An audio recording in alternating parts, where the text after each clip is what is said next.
Sian Lim napahiya sa sinabi ni Kim Chu.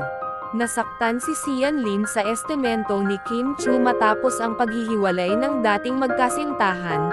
Ayon kay Kim, ayos daw sa kanya na pumasok sa bagong relasyon, dahil wala naman na siyang problema sa past niya, na nagpamulat ng kahihiyan ni Sian Lim sa mata ng mga netizen. Mangiyak-ngiyak rin si Sian Lim na nagbigay ng estimento.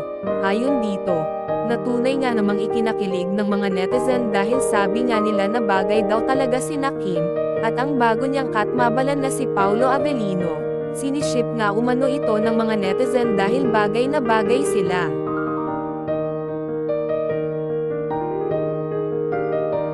Sian Lim sa estimento ni Kim Chu matapos ang paghihiwalay ng dating magkasintahan. Ayon kay Kim, ayos daw sa kanya na pumasok sa bagong relasyon, dahil wala naman na siyang problema sa past niya, na nagpamulat ng kahihiyan ni Sian Lim sa mata ng mga netizen. Mangiyak-ngiyak rin si Sian Lim na nagbigay ng estimento. Ayon dito, na tunay nga namang ikinakilig ng mga netizen